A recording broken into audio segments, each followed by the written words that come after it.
once YouTube gets its shit together. There we go. Alrighty. Who wants to talk about what happened last game?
That is... Oh, I know what happened. Thank you for the heads up. I'm gonna fix it really quick. Go back to listen to the recording. I will be very mad. Yes, I will be so upset. It should be fixed now. The recording, but the tab's actual dialogue later on might be of some interest. Jocelyn, can you hear me now? By Jocelyn, I mean John. Yes, Awesome. I can hear you now. Yeah, the bar is doing the jumpy thing. When I disconnected and reconnected my headphones for the 8 millionth time, it decided that was not, in fact, my default audio anymore. Yeah, OBS does that to me every time. Piss me off. These things happen. Yeah. Sweet. All right. Thanks for the heads up. Has a small black stone that was made in the stomach of a goat that is an instant cure for poison. Or at least it's allegedly an instant cure for poison. Not clear to us whether that is actual or legendary or possibly both. But Cure can already, she has her own ways to avoid dying of poison, so she handed it off to Macklin because he might make better use of it. Also, somebody whose name I don't have here remembered that Almika was born in Zadash, which is about 250 miles south of where we are now. So also in the Empire. Macklin bought some parchment for V as requested. And while we waited we waited for the others to arrive, we checked on our eggs just to see if anything had changed, and something had. One of them was cracking. So we convinced V to follow us back to the room, so we could talk about this without the expositor overhearing us, our current babysitting expositor, and we showed him the egg, and we panicked a whole bunch. And then Jocelyn and Kiora and Macklin arrived, and a little winged lizard hatched out of the egg, and Macklin loves it. Jocelyn hates it. Other people's feelings about it are not documented in my notes. It's a baker's friend. It loves muffin. Kiora gave it a muffin, and it definitely wanted the muffin. So also apparently Kiora once had eggs that turned into her children, but nobody wanted to explain that at the time when we asked. It first came up and we asked about it. But we did, so we convinced Macklin to become the baker's friend's chaperone / caretaker. So he has a pet now too, or else a child, or else an ally. We don't know how he thinks about this lizard, other than that he was. It's a consequence. Yes, he last we heard, the possible name for it is Little Consequences, aka Elsie. And then we all went back to the reading room, and it's Bo's shift again. She is our assigned expositor at this moment in time. Kiora tried to send Bo out of the reading room. Bo went out of the reading room. I don't know if this is when Macklin caught on to Bo thinking Kiora's hot, or if that came later, but that seemed to be part of what was at play here. So then we asked more questions about the people eggs, and Macklin explained kind of. So now we know more about that, probably more than we wanted to, because that's now weird. You understand. Now you understand why we were so hesitant to explain it. Yeah. Well, that's good to know. And yeah, so there were more eggs, and you all were here for that part of the story, so I don't need to recap it for you, because that was many sessions before we arrived. And then we did a lot of planning, for this meeting with the Marquis. We discussed our new titles. We discussed how to arrive. We discussed that the party's at Trent's house, and Trent is an archmage, and that might be a problem if V's disguise is dispelled the second he walks in the door. So we talked about whether we should ask Zafe at the meeting tonight at task action item number 4, what defense mechanisms will be in place at this party to protect against those who would endanger Kiora, because she's a very important diplomat now, and we need to know that she'll be safe at this party. The poet chirped us a little bit. We talked about, and then we proposed scoping Trent's place out. Maybe casting detect magic, strolling by to see what kind of defenses there might be up, and then we could discuss further. Everyone thought that was a good idea. We then proposed maybe we should just do a heist tonight and not wait for the party. And everybody also kind of thought that might be a good idea, which was a little horrifying. There was a lot of discussion about how big Kiora's entourage needed to be. We tried to invite Bo to become part of the entourage, and people had very mixed feelings about that. There was question about whether Bo knows where we can get blueprints for Trent's house, and Bo was like, blueprints for the Archmage's house are not generally something that is available, which, like, when she puts it like that, reasonable. She does have a friend named Dolly who was good at makeup and disguises, so that might be helpful for V. So the plan, insofar as we have a plan. Oh, also there was a messenger arrived confirming that the meeting with the Marquis has been scheduled. The plan is we are heading back to the embassy now to meet Bo's friend, the makeup artist. After that, I have a note about using the data to collect any public knowledge of Trent's estate, but that was before Bo told us that there is no public knowledge of Trent's estate, so we can probably cross that one off. Other than the general fact that it's near the sanatorium. Sorry, thank you. Macklin, Kiora, and Jocelyn will go to the meeting with Zafe Uladon, while V and Tab case the joint. So that's what I have as the plan for this moment in time. As of when we left, here we go. Bo is still available to be a handmaiden if we change our minds. But at this moment in time, we have not. We don't think that would be a good idea. There were concerns about bringing a member of the Cobalt along. because that's not good for the impartiality appearance. That's what I got.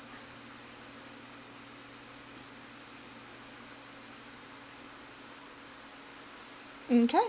Anyone have anything else to add? Yeah, that's pretty thorough. As far as the meeting with the marquee tonight, are we asking for the meeting with the what's her name? Bess? Yeah, so we asking for that tonight? He's the one who can get us that meeting. This is Hannah. Tab wasn't paying enough attention to know that. So, I mean, I don't think we have another way to get that meeting. Yeah, I didn't know if we were going to approach that during the party or during tonight's meeting.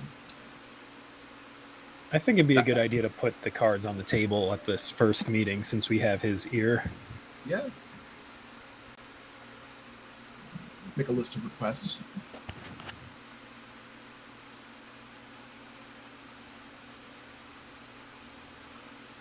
That works. I just want to get the order of operations. I'm just gonna put the things that I had as action items for that meeting in the chat. These are numbered, not necessarily in order of priority. They're just because there were 3 of them.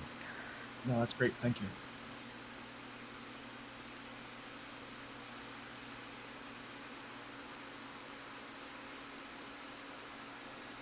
That whole blockade business is something we have to discuss.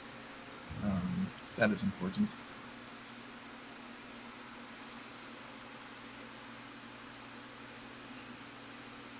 Who's this? Daronga? What? Meaning with... She's the member of the Cerberus Assembly. Yeah, okay. Mm-hmm. I think I'm going to scroll up just to see if I can... she's the protege of Briarwood. What's her name? Briarwood. Yes, Delilah Briarwood. Delilah Briarwood, yep. She was who we kept getting pointed back to if we wanted to learn more about Tharimbala. Yeah, I remember now.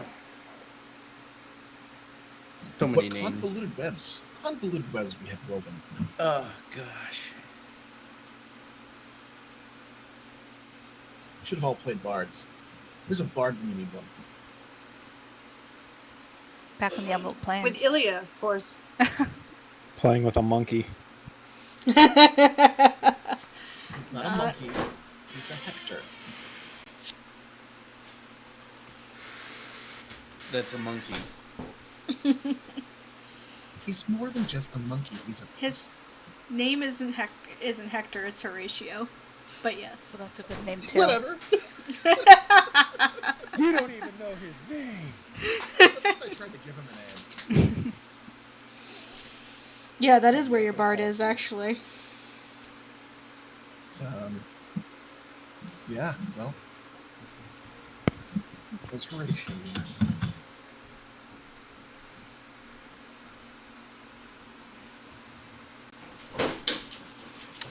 Anyway. Yes, hi puppies. As we pick up back, are you heading... Do you guys want to pick up on the way back to the manor, the embassy, or at the embassy? I will leave it up to you all. That depends if Cure wants to grab more Rexes. Cure is thinking over all of their plans and what they could do to possibly make things go right, what will likely go wrong. She will broach the subject about Bo and the Cobalt Soul again, though. Namely, asking if there's any merit in publicizing the Cobalt Soul's involvement as facilitators for our party, leaning on their neutrality as a form of guest privilege to shield us from any overt harm. After all, if we're here on the auspices of the Cobalt Soul, then any action against us would likely be construed as an action against them as well. Can I do a history check for how relations with this Cobalt Soul might affect our party in that instance? You can. What exactly are you trying to remember? I'm trying to remember, like, if there are factions of... If I'm aware of factions of either the mages, the nobility, whoever, that are against the Cobalt Soul. Just like, sure, they try to be neutral, but how successful are they really? The Cobalt Soul and I'll give this to you guys because it's been discussed. The Cobalt Soul and the Cerberus Assembly are kinda at a quiet Cold War with each other. Neither trusts the other. Which is understandable given their mutual histories, the fact that who founded the Cobalt Soul versus who currently works for the Empire. Things like that.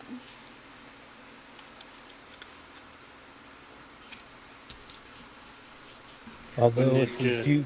Go ahead. Wouldn't it be best if we maintain that they are neutral towards us than anything?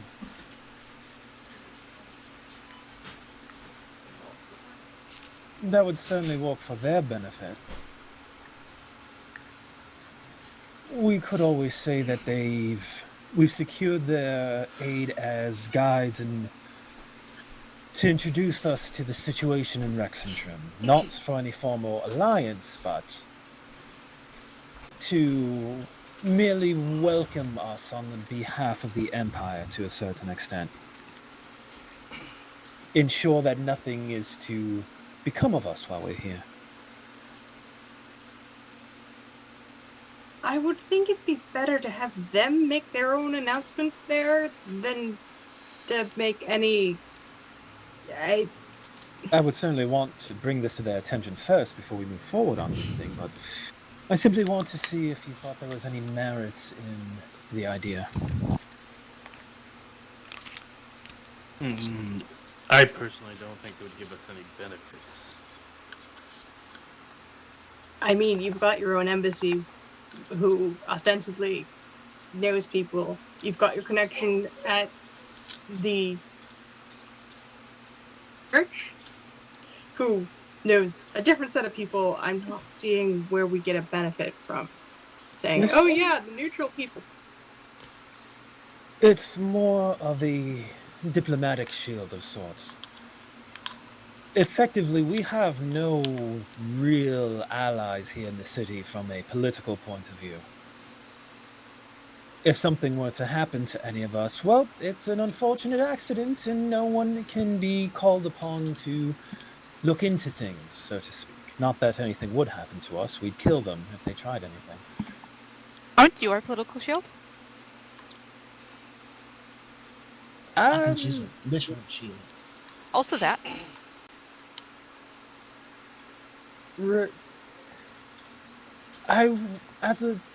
To my understanding of how politics go, you need to have some sort of power in order to be powerful, if that makes any sense. And we are like far marrying a away sovereign? from our source of power. Like marrying a sovereign of an entire continent. Right? Well, Something if like that. something were to happen to the Queen's consort here in Rexentrum, sure, it would antagonize issues with Tal'Dorei, but the Empire's not particularly fond of Tal'Dorei anyway, and they've already been making quiet gestures towards that war to begin with. They could literally shrug their shoulders and say, oh, well, it's dangerous here in the city, and you really should have known better.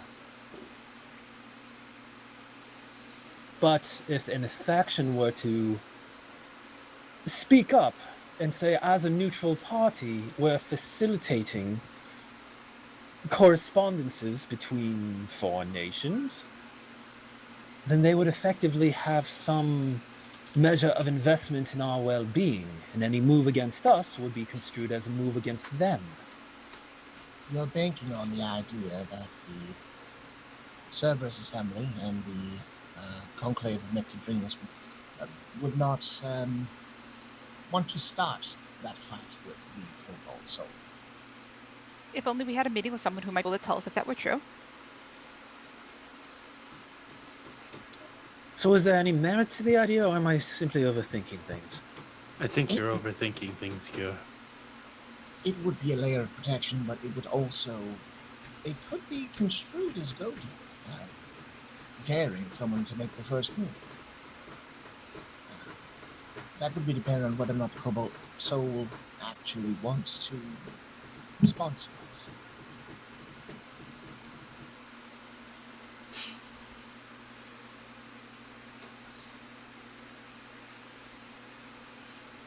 Very true. I suppose it's a topic that could be broached at the meeting.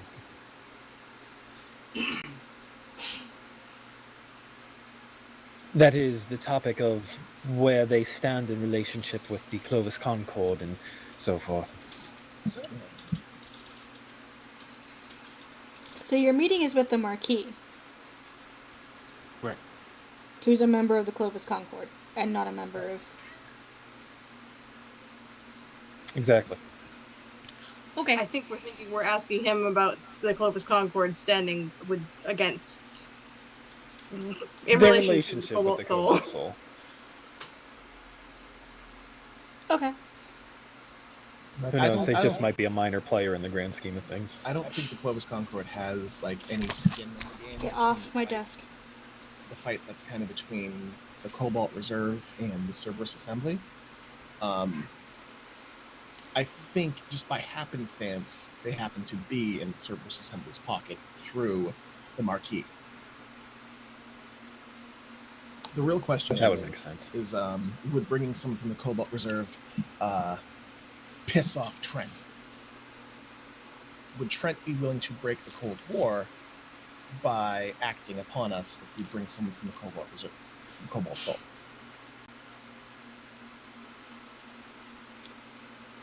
But we're not meeting with a member of the Cerberus Assembly. We're meeting with these guys who are kind of on the periphery.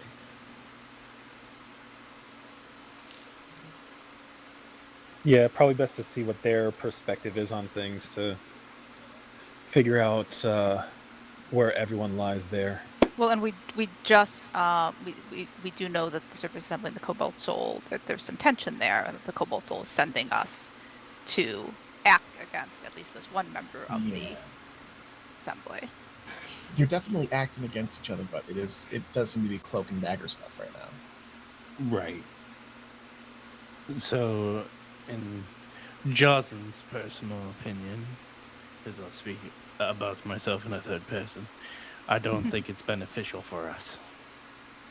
We just thought it would be fun. We didn't expect you would think this much about it. I'm trying very hard to think cunningly, and it's giving me a headache. You could stop for a while. You could take a break. I appreciate that. Thank you. Fun to involve an expositor? Not any expositor, but Bo. Bo specifically.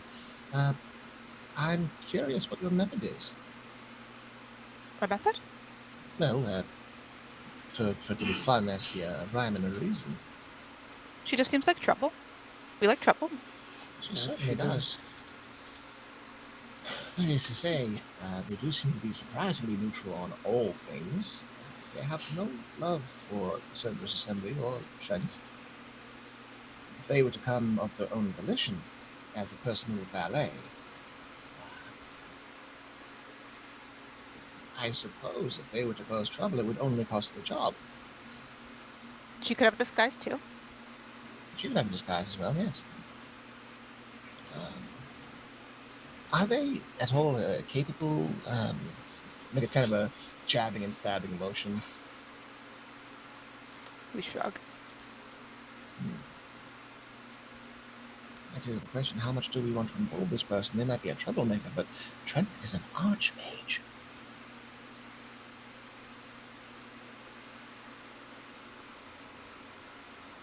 We shrug again. It depends on whether Kiora wants to have a proper entourage. I'm taking a break from thinking. You solve this. All right. You are a couple We will short ask for her an to. We entourage. we'll go back and ask her to join us, and then and in a disguise as an entourage, part of the entourage. We've decided. As part of an entourage, not as part of the Cobalt Soul. We nod and start to walk back towards the library. Does she still want to stay here and work the Cobalt Soul after in the event she gets caught? Honestly, I think she could probably take it or leave it. She seems very on the fence about everything. Unflappable.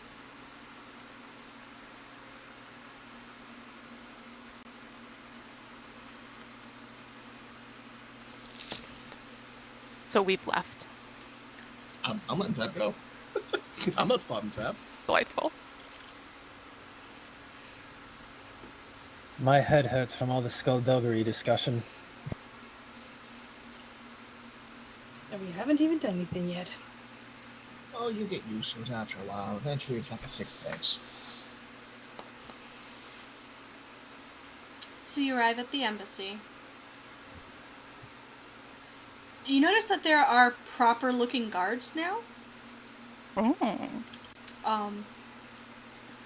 In full plate. Cure, you actually recognize one of them from the war camp. You recognize him because he had, in a very timid voice, asked you to disarm. Oh. He asked Once me, upon a- asked what? When you were entering Ilya's, the royal encampment, he was the one who had asked you to disarm. Oh. So you do recognize this face. Maybe not enough to put a name to it, but... Oh, it looks like we have some reinforcements now.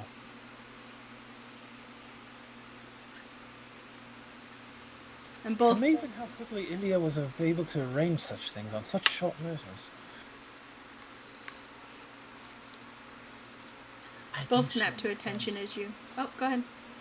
I think she understands that things might be moving very quickly depending on how things go.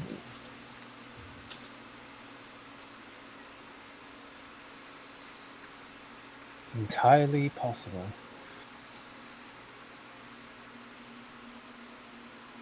Good morning. Afternoon? Afternoon. What time is it? I checked the position of the sun. Sure. Probably about 1. Good afternoon. Both snap to Well- attention as you approach.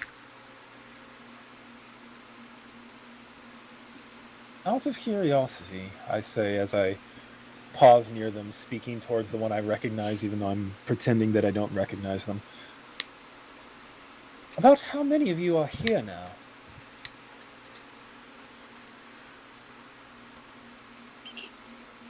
The one you don't recognize, actually is the one who answers. God, or just, like all of us, or just the God? All of you who've been rotated here from Tal'Dorei. 30. Oh, 30? excellent. There were 2 yesterday.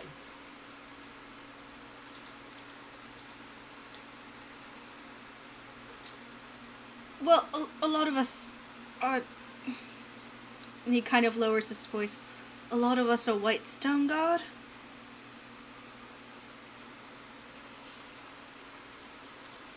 And he kind of points up, and you notice that patrolling the there's some walls around the embassy, not tall ones, but just to give some height.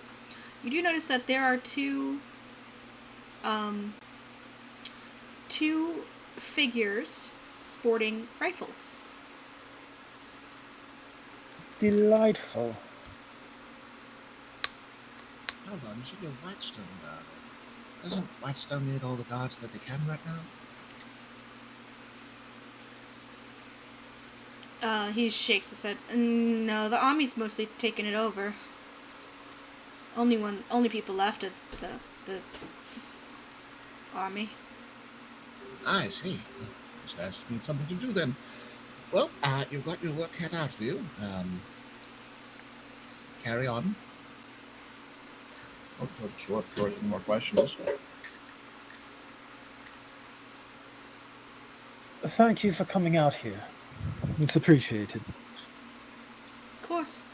And they're not all gods.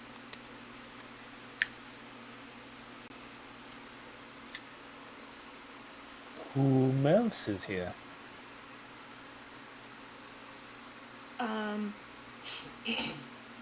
There's a tailor. There's a couple of cooks. Kind of like it looks like he's really thinking heavily. Master of the stable. I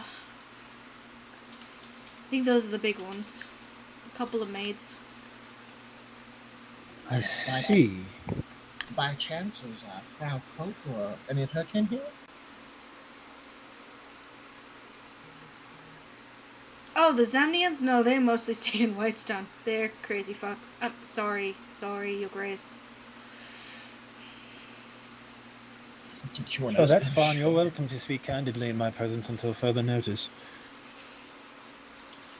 Anyway, most of the Zemnians didn't really budge from Whitestone, even the civilians. Party animals, the lot of them. As I said, crazy fucks. And also is a...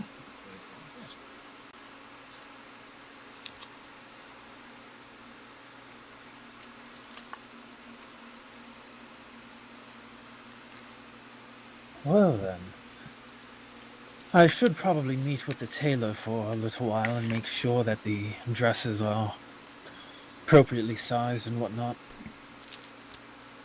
And he nods sharply to you. I'll nod back and kind of stroll in.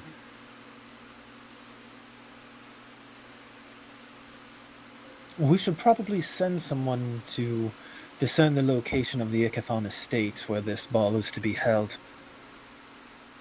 Oh, indeed, that's a good idea. I will bring my wrist to my mouth and contact Tab while Tab is running off to the Cobalt Reserve. Tab, now that you are speaking with Beauregard, can you suss out of her what direction the sanatorium and subsequent estate of Kent is? She's a local, she should know. Isn't it near the academy? I thought it was by the sanatorium. Isn't that near the academy? Do either of you know where either of those locations are? DM, do I know whether the sanatorium is near the academy? Did we come from the academy? Yes. Yes. Shimmer Ward? Give me a second.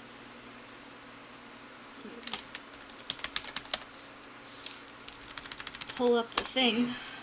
Sorry, and I'm not even... Everyone can see me Googling basic information about my campaign. Whoops. It's fine. I had to look up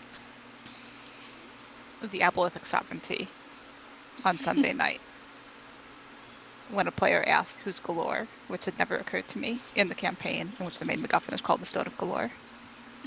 So feel free to Google a map of Vex and Trivets.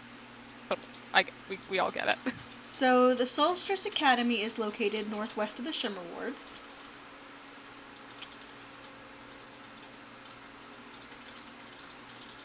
While Trent Ikathon's place is actually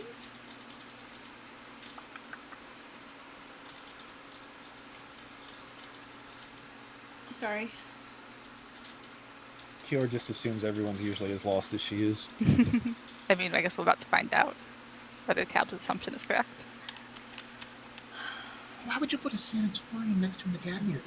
That's so gross. Makes so much sense to me. Actually, about an hour ride north of the academy. It's not next to it. His estate is a decent ride away from the academy itself. Okay, so Tab definitely assumes it's the academy, but we think it's near where we arrive. But we'll ask Bo when we find her, and then we'll report back. Thank you. Wonderful. Just give Kiora a thumbs up. Tabs on it.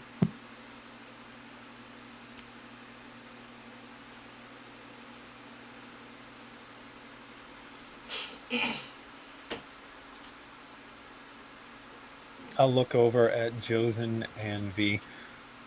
Is there any information you two would like to have someone look into while we're making our preparations? Nothing that I can think of. No, not particularly. Oh, we should tell the staff that once that makeup artist arrives, that they should be sent in and we should be informed. I'll flag down someone to pass the instructions along. Yeah, so you walk into the house, and when you left, it was fairly... I mean, it wasn't empty. There were people around. There were ghost servants around. This place is now a fully functioning manor house. Holy shit. There's still ghost servants around, but they've been supplemented by probably half dozen regular servants, who are bustling about the entire place, cleaning it, looks like from top to bottom. Leah really does walk fast. Well, we had a number of displaced guards just recently. This gives them something to do. You notice that there are fresh bouquets of flowers all over the place. It's starting to look like a proper house.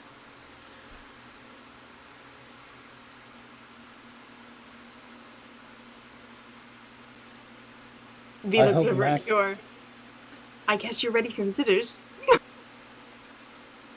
I hope Mac and the other residents aren't too displaced by everything that's happening. It'll keep them on their toes.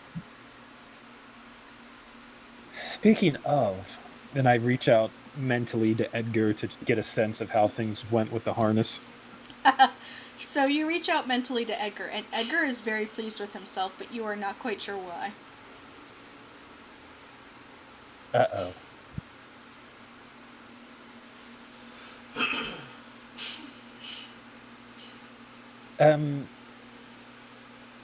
My griffin is extraordinarily pleased with himself. I think I should go and investigate why. I'm going to head off in his direction and try to navigate my way around. Sure, so you go to locate the stables. Yeah, you find yourself outside the stables, at the back of the house. And there's a pair of beautiful black draft horses in a paddock, kind of huddled off into a corner, occasionally munching grass, but occasionally looking at the sight of a large carriage with a large griffin sitting on top of it, preening himself.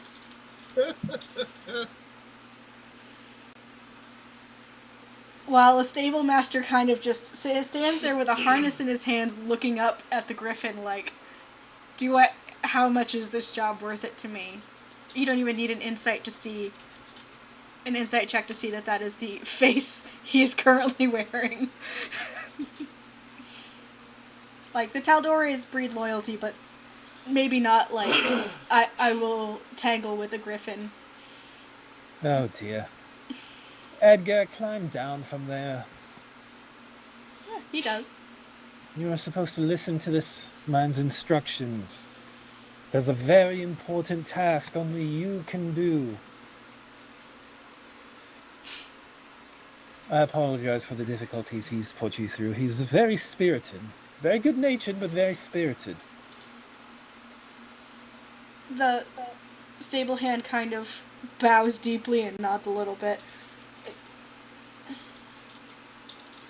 And I find you can bribe him with shiny things as well. He kind of says it in broken common. Cats, don't like the, and he holds up the jingly harness and jingles it.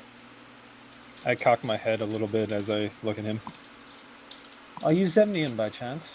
He nods in agreement that he is in fact Zemnian.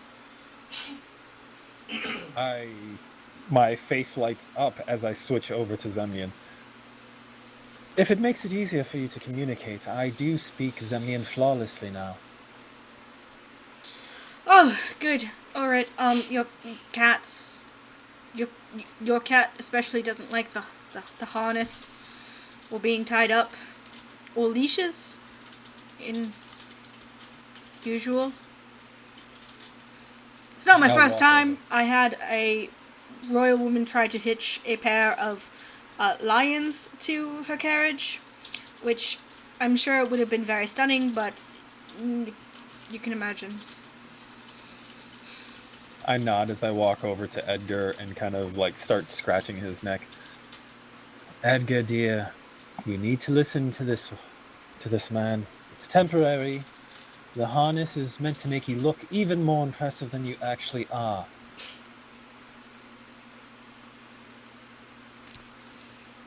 Roll a persuasion check. You can ignore it. It was me. You can ignore it for now. Edgar's first real rebellious streak. I will not wear a harness. Waiting for my character sheet to load. If it doesn't work, come back with tab for an advantage later. Wow, it is really it's just spinning. Let me refresh. In fact, I'm gonna make you roll a disadvantage because you're trying to get a cat to wear a leash. This Cat seems bird. intuitively correct. I mean, he's more bird. But you could try to get a bird on a Well- leash. A well-known leash-loving species. Cure, did you bring everyone else with you when you walked off, or are you by yourself? I did not excuse myself. I just said that I needed to investigate why my griffin was feeling so proud. So everyone's welcome to accompany me, Checking some things. depending how curious you are as to why Edgar's feeling proud. Yeah, Michael would come along. He's just kind of like arms behind his back, grinning as this happens. Because he kind of knows what is going down.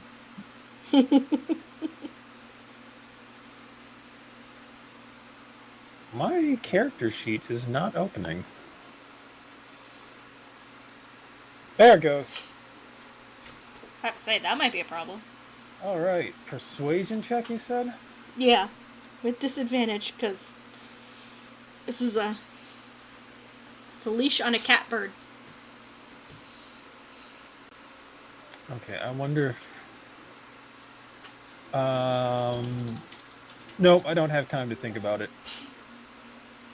Persuasion.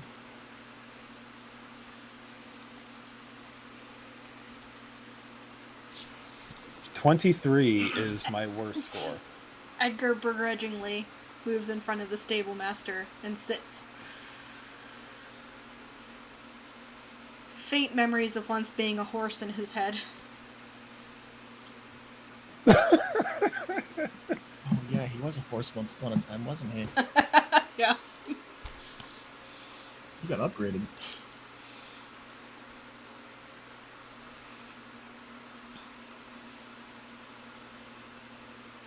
That's a good boy. I'll be sure to get you something very nice and shiny.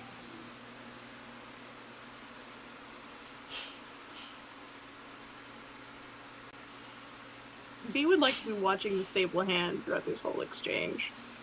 Sure. Like, big picture, but this poor guy.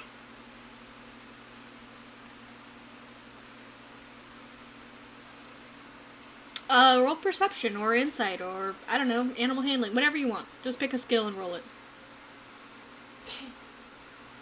Animal handling. I'm the handler.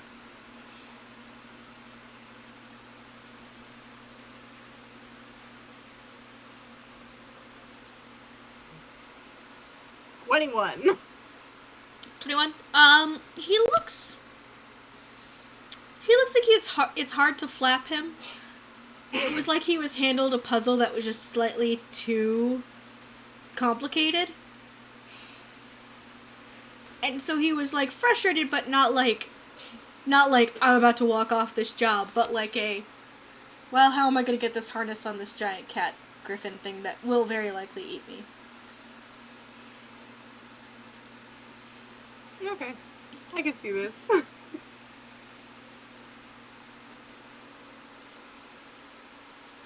But with your getting Edgar in line, he dutifully harnesses the griffin. Give me a moment. Edgar squawks a little bit as some of his feathers are rumpled in a way he doesn't particularly like.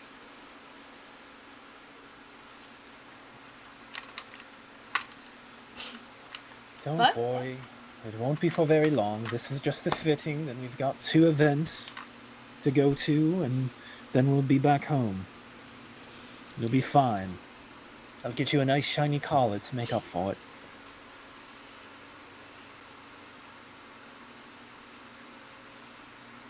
Yeah, and eventually Edgar is put into a harness.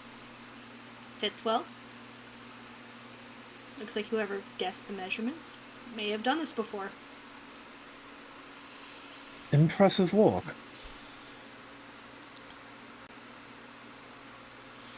The Sable Master agrees. I think so too. It fits pretty good. Usually it takes a couple tries, but the straps were fine. Perfect. If everything... Well, so long as it fits well, we probably don't want to keep Edgar in it for too long.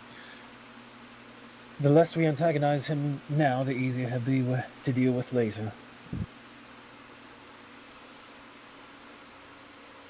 He nods, listening to your sage advice, and takes it off fairly quickly. Looks like Edgar's more agreeable to getting it off than putting it on, which might have something to do with it. Do you happen to know if we might have any jewel-encrusted collars anywhere? Perhaps back in Tal'Dorei. Probably have something suitable. You could ask them? He kind of shrugs.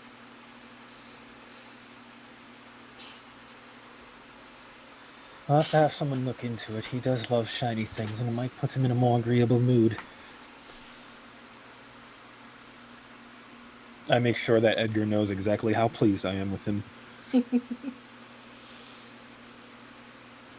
But then I will retreat. Okay.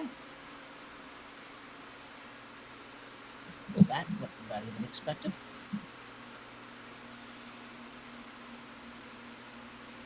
Edgar's easy to work with if you know what makes him tick. Usually shiny things in food and wanting to please me. He's a simple griffin of simple needs.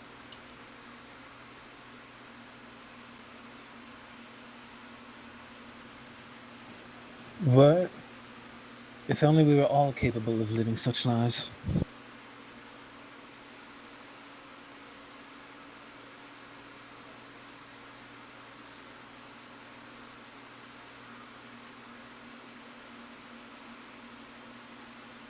Alright then, I should see about meeting with that tailor.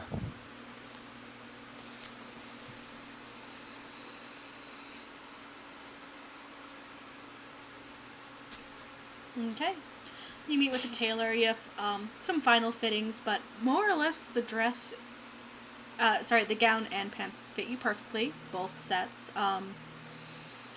It appears that they had your measurements on file from Salda.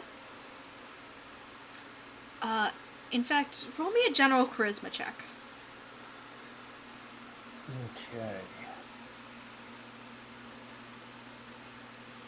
Oh. Okay. You find out that a lot of this was not, in fact, done by Ilya. At least not directly. She reached out to Salda, and Salda is doing most of this. Salda and Uriel.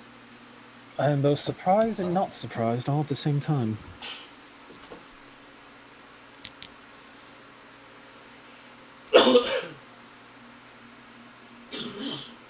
Given that Ilya is currently kind of at the forefront, on the front lines of a war, it's not super surprising that she's not also doing this. I mean, slightly surprising considering how she involved, but yeah, she definitely farmed this out. To someone who would know all of these details. Or to two people who would know all of these details, rather.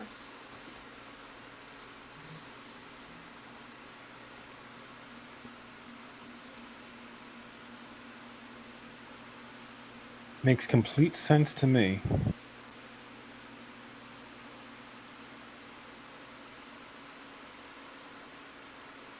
While working with the tailor and getting the fittings done, I'm listening very closely to their advice and suggestions with the clothing and everything, just to make sure that I'm prepared when the time comes.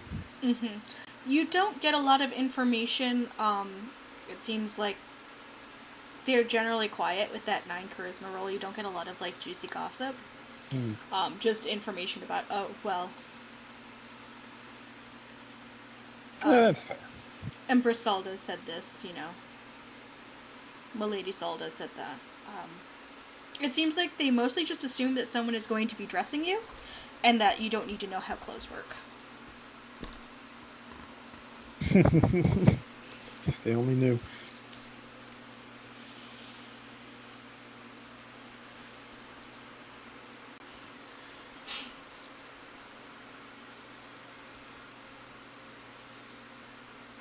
Well, I assume that'll keep me busy for a little while. Yeah. So, Tab, you doubled back? Sure do. Head back to the library. Okay. Oh, go ahead. Nope, go ahead. I was just gonna say, I think my first instinct well, the question would be, I guess, am I stopped as I enter? My first instinct is definitely up. Sorry, which character am I playing? Our first instinct is to go to just straight up back to the reading room, just in case Bo was still there. Maybe checking out the books that we were looking at. Like we don't know what clues she might be interested in. It's a good But first obviously- instinct. Yeah, you do Okay. find Bo there kind of looking through y'all's notes and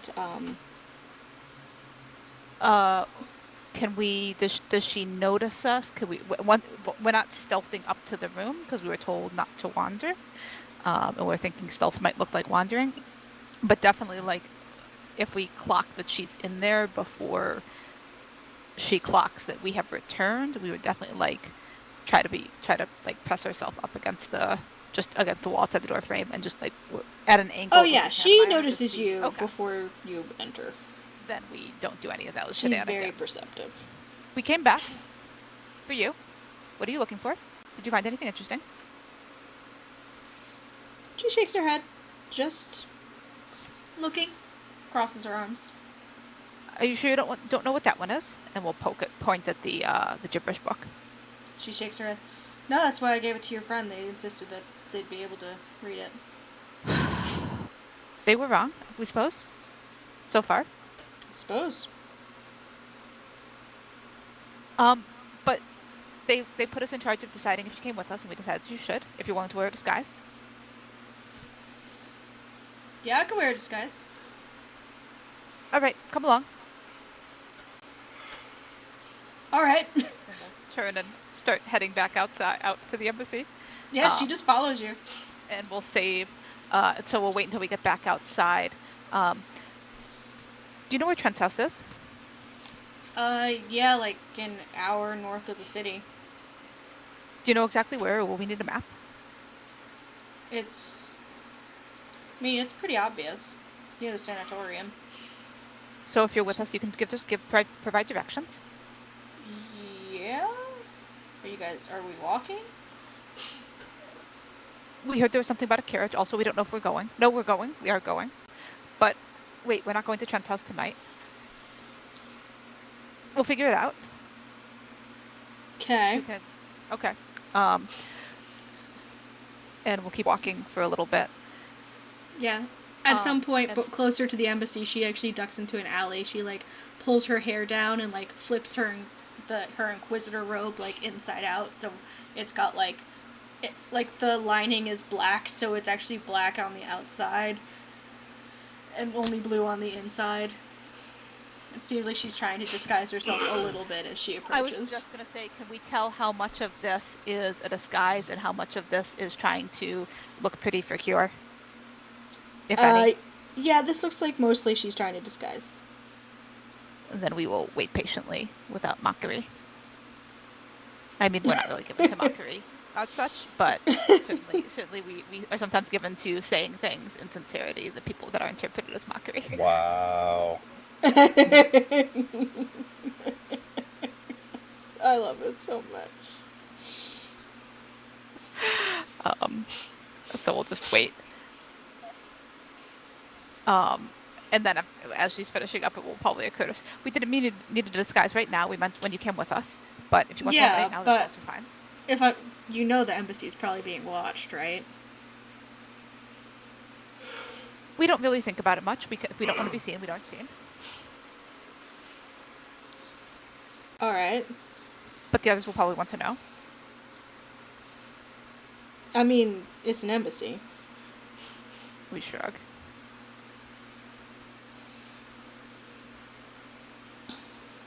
All right. She kind of gives a nervous laugh and then follows you. Can I tell how nervous she is? Sure.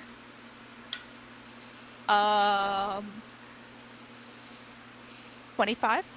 25. It's not like nervous, like, oh, tittle giggle. Like, it's very much like this was an awkward pause as I tell you, like, basic information, and Tab kind of just blows it off. Yeah. It's that sort of awkward laugh, not like fair. Okay. nervous giggle to see cure, but more like genuine, like. Okay. Well, and also like not like she knows of an imminent threat or something that we are like. Yeah. Like, this seems to be like standard issue observation. So it's not more or less than she's saying. It's just we are not responding appropriately to what she's saying. Yes, exactly. Excellent. Not responding as expected. Yes. Okay, well that's normal. That's normal for us. It's fine. True then fact. We'll walk a little bit farther. Do you know anything about eggs?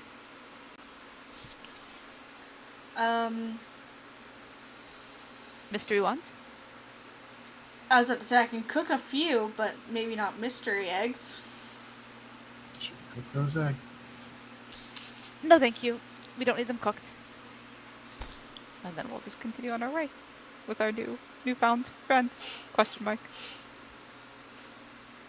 And attempt to catch up with the party at the embassy wherever they are. Okay. Macklin and Jocelyn, what are you two up to? At the embassy? Mm-hmm. Probably biding time, waiting for Dolly to show up.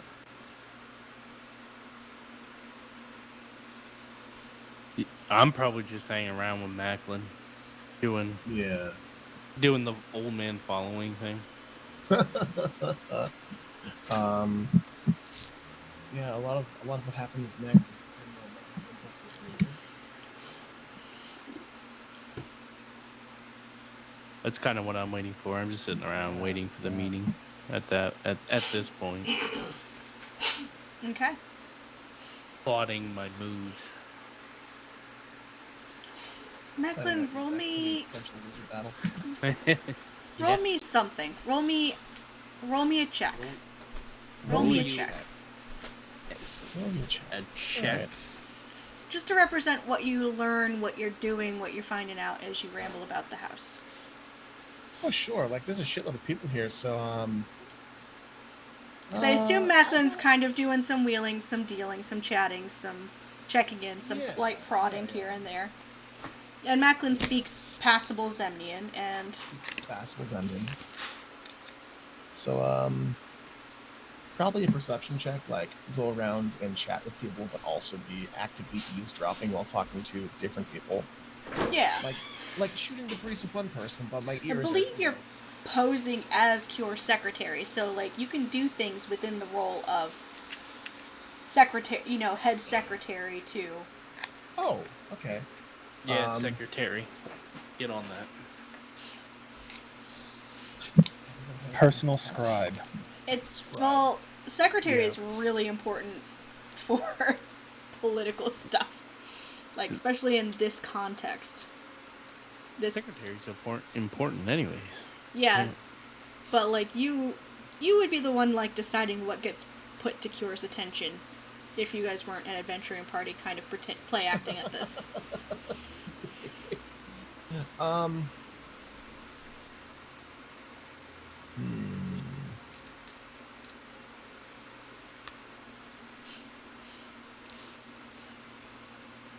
I guess I'll go with an insight check.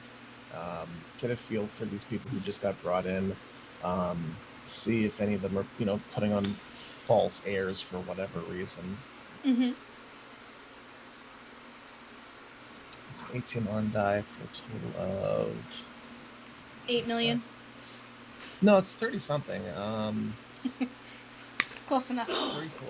34. Okay.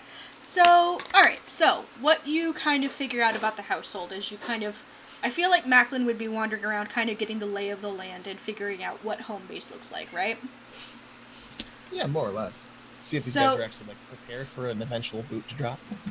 Yeah, so you get the feeling, so there's a couple of different groups in this household that have been thrown together very quickly, but come from a kind of all equally make it work background. Like, they're getting paid very well to work with each other, and it's showing that's outing in, like, high morale. I guess that's the only way to really good describe it. Like, you get along with your coworkers a lot better, and you're willing to put up with your coworkers' bullshit a lot better when you're getting paid decently. Sure. Mm-hmm. They might not be, the dream team, but they're getting paid, so they're doing their jobs. They're doing their jobs, they're doing well, they're definitely, like, trying and making an effort. Like, there's a feeling of... It's somewhere between, like... doing our best for what we're supposed to be doing, but also, like, maybe this is an audition, maybe this is my chance to really do something more. You find out that there's a lot of members of the household are low-level Whitestone staff, who were, like, staff at the castle of Whitestone. There's also several Whitestone guards. Like, the bulk of the new guards are Whitestone guards in Tal'Dorei colors, including the riflemen.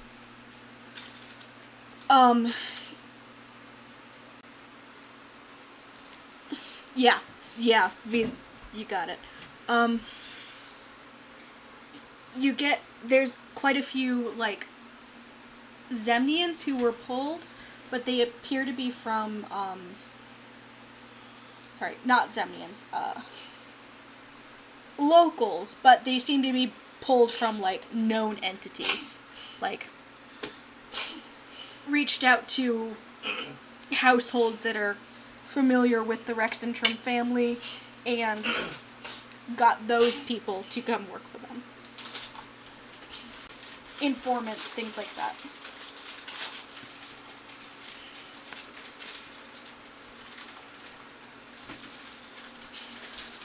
There's also quite a few, not myriad, but definitely, like, the sort of low-level people whom, like, getting paid 10 gold would be a life-changing amount of money. Alright, so commoners. So, commoners, but there's some, like, really low-level, like, commoners who are... That's where you get a lot of this feeling of, oh shit, is this an audition? Oh shit, I'm going to do my absolute best because this is a life-changing opportunity for me.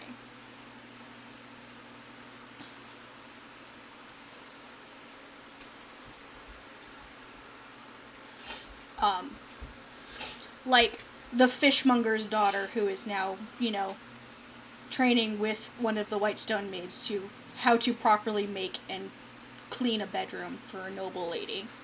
Okay. Does the gist of it feel like these people aren't tempers, that they want to stay here at this embassy? Or is it more like, I want to have a good mark on my record for when I come back to Whitestone? So the Whitestone people are definitely here because they were told to be here, and this is a safe place to be relatively. The low-level common Rexentrum people that were pulled in, there's a lot of, like, maybe this will be permanent. If it's not permanent, if I get a good letter of reference from this place, I'm made. Got it. One of those, all you need is one really good-looking job on your resume in order to jump into the next social status. All right. So yeah, there's a lot of people who are trying to elevate themselves through this job. Yes. All right. And, some people do look like they're trying to, be like, oh, I'm going to learn this house inside out because I'm going to work here for the next 50 years, but that remains to be seen. yeah, that really does. Okay. Cool. So, I mean, I wasn't concerned that there would be any people who were like moles and such, but this does seem like a good vetted group. Yeah. And all of them, if you ask about, like, what sort of vetting they went through, will mention that they had a really intense interview with either Mac or they just call them one of the captains. Ah, okay.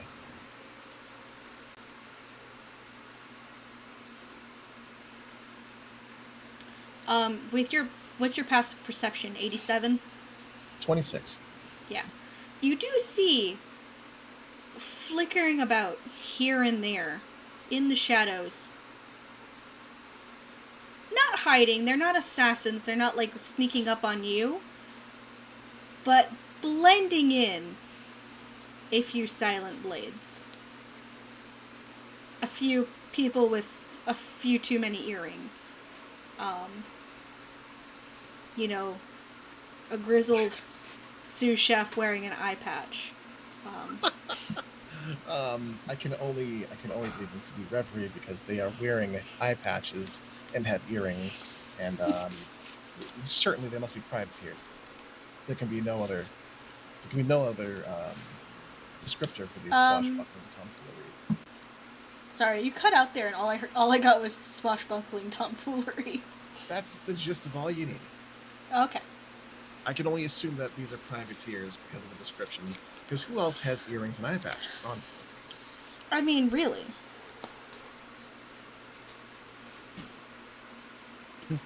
So if you ask, they definitely have totally legitimate reasons for having an eye patch. They got an eye infection when they were younger, of course. Of course. I'm not, That happens.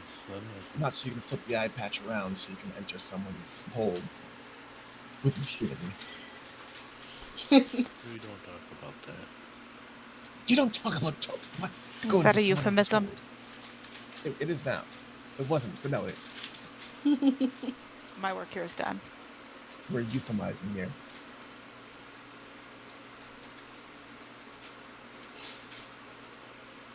So we have people who are trying to come up and up. We have potential sympathizers and potential people who are in pockets. This is a safe place to be. Seems so. Seems legit.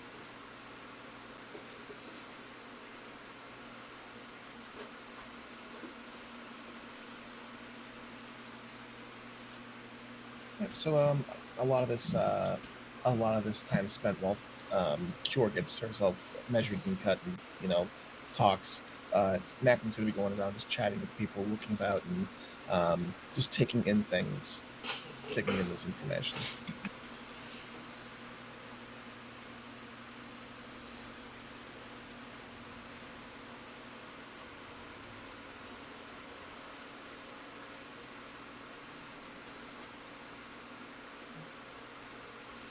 Easy enough. V, what are you up to? I mean, I'm also waiting on our makeup artist, but probably, wandering around, poking corners, seeing if this place has a library or, a stack of books in some forgotten bedroom. You do find a stack of books, but it's mostly fiction and not very good fiction. There's a nice book of Is poetry it rogue there. by any other name in this stack of novels? Yes. Yes, it is. We'll pick up reading where we left off. Fair enough. Sounds about right.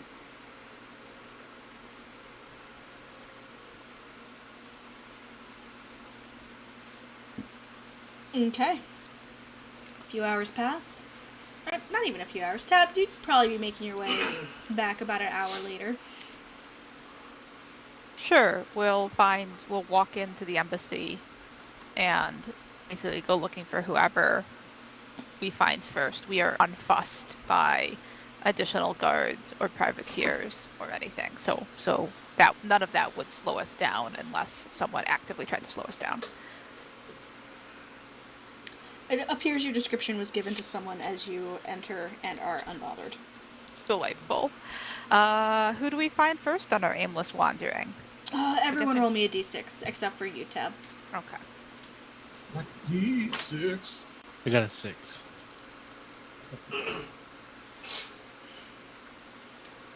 I mean, I'm with a bunch of I people. also got a 1. Okay.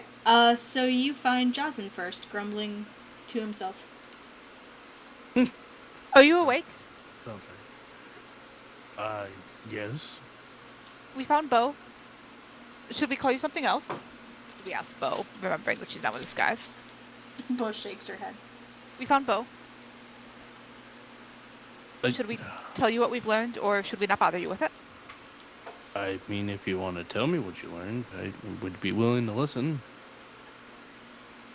Trent's house is... Should we call him Trent, or should we call him Mr. Ikazan? Or something else? I would just call him Trent. The party house is about an hour north of the city, maybe more than an hour. We didn't listen to that part, but it's outside the city. Okay. And the embassy is being watched. By who? We look at Bo expectantly. Bo just shrugs her shoulders. By everyone, I would assume. It's an embassy. By everyone. Gotcha. Macklin, you're here for this.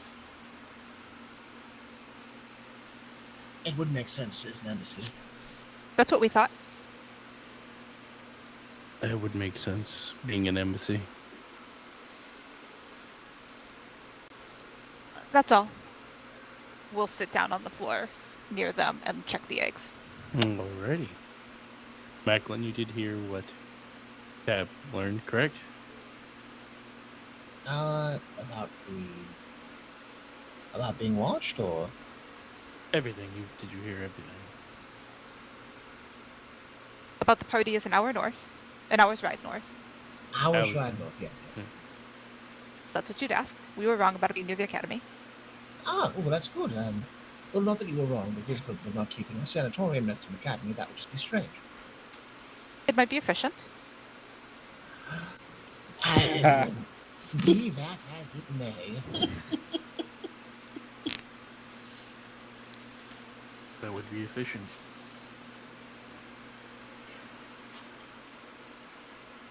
Did you lose V? Did we lose V? Where is V? Where is V? We lost V. We lift our bracelet to our mouth. V, where are you? I wouldn't say lost. Did we lose you? Are you gone forever? Huh? Oh, are you reading? Did you find the Yeah. fireplace? Would you like us to Not stop asking yet. questions so you can read? Beg pardon? Would you like us to stop asking you questions so you can read? I mean, is the makeup person here yet? We look at the others. Bo was figuring that out for us. Bo, is the makeup person here yet? I had just got here. She just Bo- got here. Bo just got here, so no. Yeah, I'm just reading. I mean, I sent a message to her earlier. She probably is going to stop by soon. She's probably gonna stop by soon.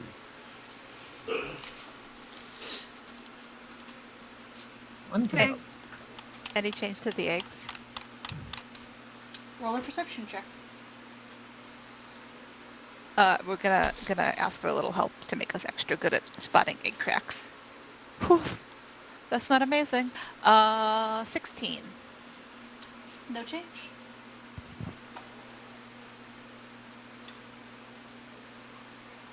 Then we take out our tattooist's tools and our big skin and start to work practicing tattooing tiny Edgars on the pigskin. Bo is fascinated. Would you like a tattoo?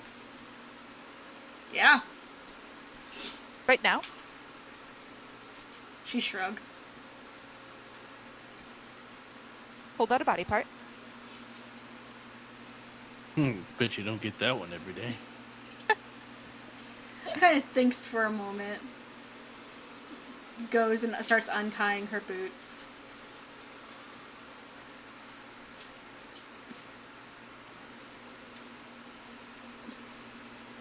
Yeah, she's untying her boot. Okay.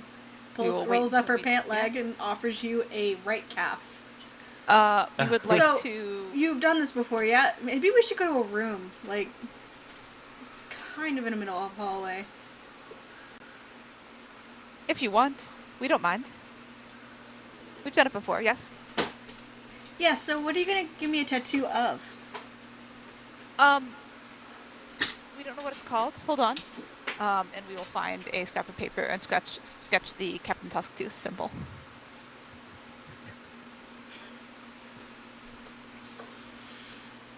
She kind of holds out her hand like, not so much.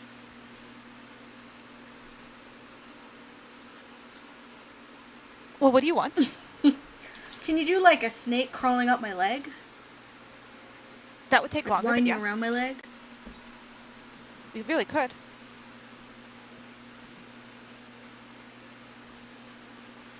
We begin like setting out needles and ink and things. Right? As you get set up for a tattoo? We will do our best. Give Bo a tattoo of a snake crawling up around her leg. Sure. A young woman with gold blonde hair, kind of pulled back into a fancy braid. She's medium height, probably about 5'4". Is escorted to the room where you're finishing with your fitting. She carries like a case with her. And kind of does a deep curtsy upon seeing you. She looks a little bewildered.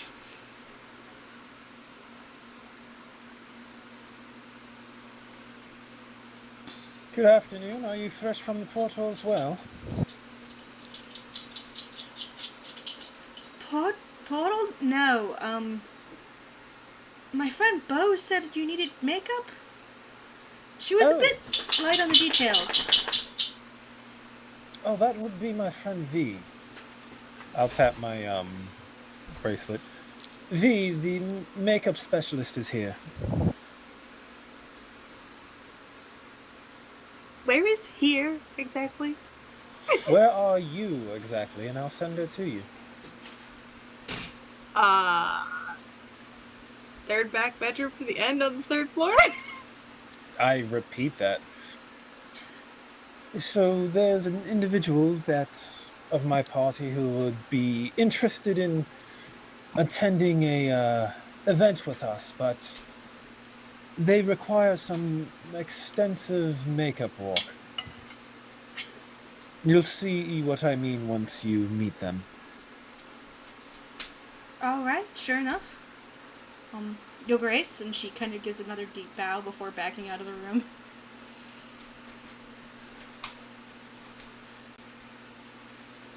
It takes about 10 minutes before you hear a knock on the door, V. I will open said door.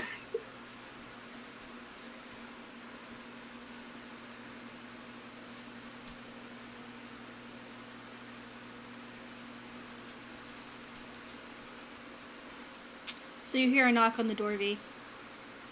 Sorry, I will open said door. I think it's not broadcasting. Okay. Young woman there, kind of looks at you, is a little startled. Like she was expecting something a bit more dramatic looking that needed makeup. Then a brown-haired guy with brown eyes. Yeah. She's like, okay. Right. Alright, sir, here for makeup? Yes, thank you.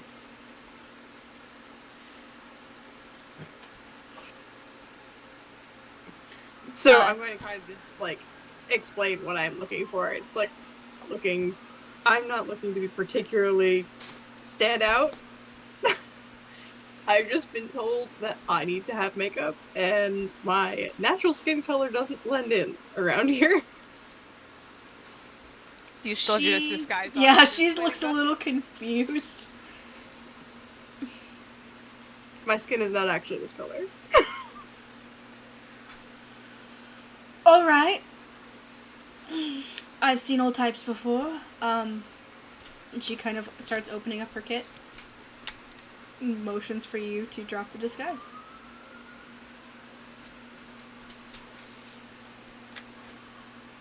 V drops the disguise. V drops the disguise.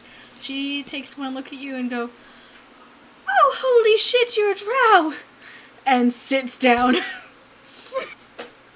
And now you see our problem.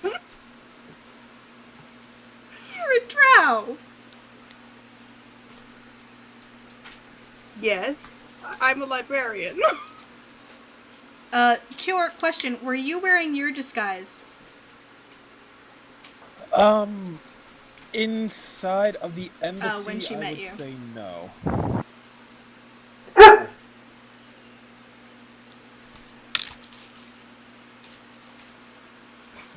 Did we lose Mish? No, No, he's. he's audible. I don't think you're getting all of our responses. Can you hear me?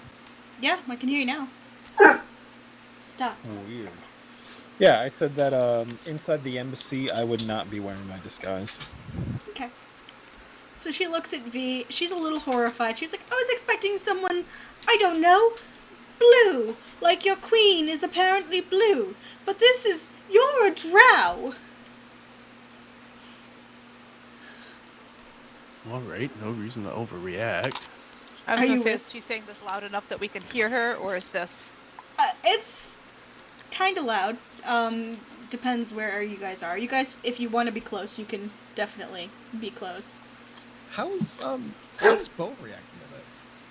Bo's slash to not the there. tattoo she's getting right now? Bo's not there? Yeah. I thought Bo was with different rooms. Yeah, you guys, so V was in like some back bedroom over in a corner. You guys were checking out the place. Mm-hmm. Okay. Then we checked in with him by communicator bracelet to confirm that you had not actually lost him. But I did get V to explain where he was, so we could send the makeup artist there. So if anyone wanted And to V meet was up, under the impression that somebody had told the makeup artist what was going on already. Yeah. Kinda.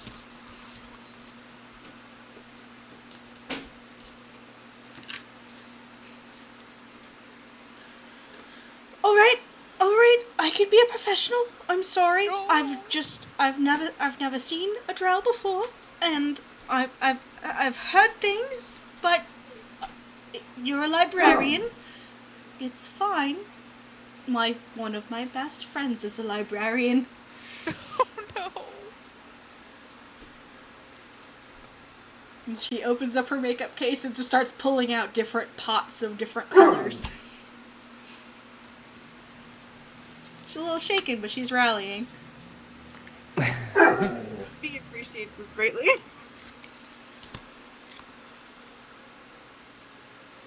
it's nice to get the normal perspective of our group every once in a while. Into the Empire with a drow. This is fun. I mean, we've done worse things in our lives. You've done worse things. I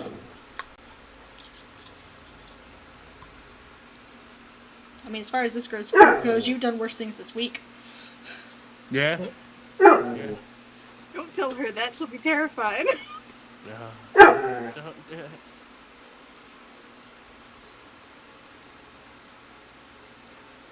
I just need to be painted. Apparently. Okay. It takes an hour of solid work. And she does eventually kind of just stop reacting to the fact that you're a drow and gets to work. And once she recovers her professionalism, she is very good at what she does. And eventually, you are a blonde-haired, kind of dusky-skinned gentleman. It's a look. She assures you that she has seen many people like that from more of the Concord area, but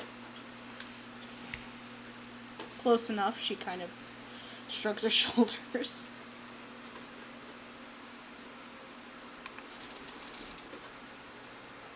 So I'm going to kind of, as she's been, calming down, been asking questions, so that if I ever need to try to replicate this at all, I have some clue of what I am doing. Sure, yeah. And she's eager to explain what she's doing. Eventually she kind of falls back into, this is the art that I do. And it's very easy for her to just kind of fall back into that. Versus I may her also shock try at to seeing... correlate mixing pigments into mixing inks, because I mix inks, but I've not done makeup.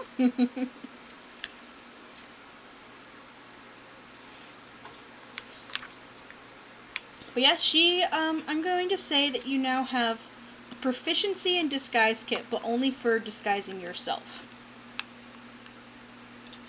Works for me. That's cool.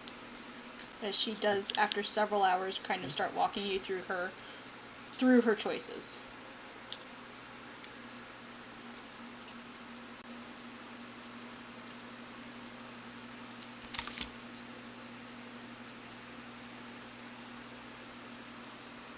I have also, at this point, apologized to her because I had assumed that, one of my party members who sent her up would have explained why.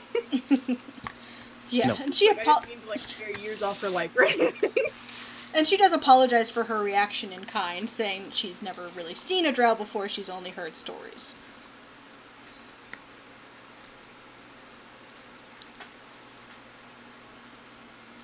Seems And like most kind of of like I've only, heard stories of, and I'm just talking about powers that be in this city. It's like I've only heard stories. That's fair.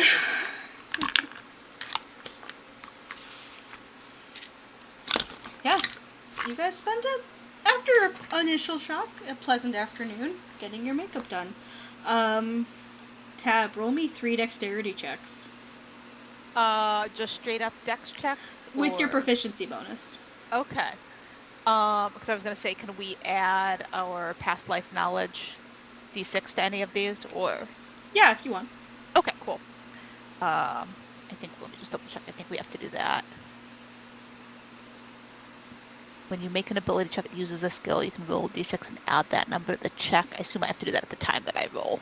So, yeah, we'll go for it. We want to do it up here. Oh my. We're gonna use a luck point to re-roll that first one. Off to a good start. Oh no. Nope, that's worse. Okay. So we will. I can't remember if we re-roll. Do we have to use the luck roll, or do we get to choose? I'm gonna let you choose. Okay. Well, I can't remember how luck points work. Okay. So I'm not gonna look it up. first one is 15 with the proficiency bonus. Yeah, tail does not look great. It is not a good-looking snake tail. It's fine. Second one is also 15. It sure does wrap around, doesn't it?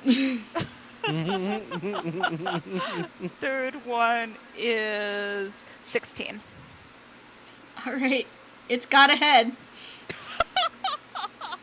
Congratulations, Tab. It's got a head. I should actually double check. Reliable talent does. Wait. Oh, wait. I get to add my proficiency bonus to these. Yes, okay. get to treat it as a 10. That changes many things. I hope so, dear Lord. Sorry, I was thinking that was a skill check. So the first one becomes 17. Okay. The second one becomes Probably 17 as well because they rolled the same. yes. And the third one becomes 19. Okay. But not significantly It's better. But fine. It's a tattoo. Like it is a tattoo. You're not wowing anyone here. You're not winning any Master Ink contests on this one. It's a new form, like tattooing a person in a larger area. Thankfully, you kind of decide to go a little bit smaller than her whole ass calf, and instead go for a smaller snake wrapping around her ankle, which is a good instinct.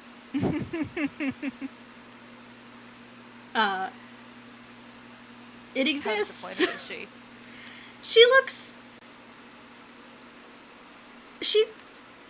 You know when you first get a tattoo, and even though it kind of looks like mediocre, you're like, damn, that's the best looking tattoo I've ever seen? Yeah, absolutely. Yeah, that's kind of where she's at right now. I'm the coolest motherfucker in town. Look at that. Look at my shit. fucking snake tattoo. And it's her first one, too, so she's, like, real excited about it. It's a very popular style in Tal'Dorei. Out of character, in, like, 10 years, she's gonna be getting pricing out cover-ups for this tattoo. That's Like, fine. It's gonna be that embarrassing story she tells, but for now, she seems to think it's the coolest fucking thing ever. It's not that bad. And I mean, like, what's life if you don't have a tattoo you regret? Like, Right. Like, Yeah. we are just contributing to her character arc. And we do tell her this is a very popular style back home. Oh, that makes it even better. Like, knowing it's a popular style from far away, quote unquote. But not too popular, just with the people who know what's good. Oh, yeah. Well, yeah, obviously. Excellent. She kind of nods like she totally knows what you're talking about, like a hipster fucking would. That poor expositor.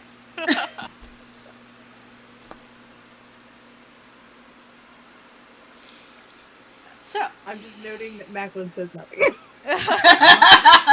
Bo totally thinks. that where are they're you part then, of a biker Macklin? gang. I thought we were all in different places. No, Jocelyn was following you around. So it's currently okay, V. sorry. The three of us were together with Bo. V and his It's makeup your artist or life. You someone can else, be and then wherever you please. Cure is somewhere else. Unless you got bored while we were doing the tattoo and wandered off, which is No, I certainly would have been watching on. I would have been watching on, just silently nodding in approval of Tab's little wet lie. I'm so glad. Jocelyn says, I think it looks wonderful. It's very fierce and also rad. He can hear the needles. Also your eyes. That's weird. It really is. Really is. All right. Get used to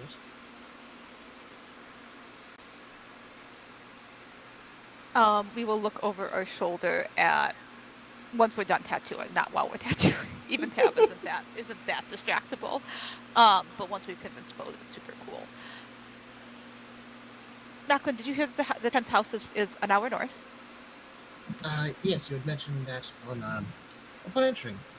We did a very good job of learning what you wanted us to learn, and we were wondering if we should still go look at it tonight, or if you do not want us to be an hour away.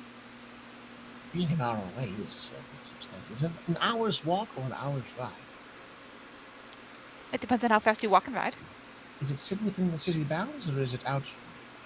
It's of the out. city? Outside. Ah, I see.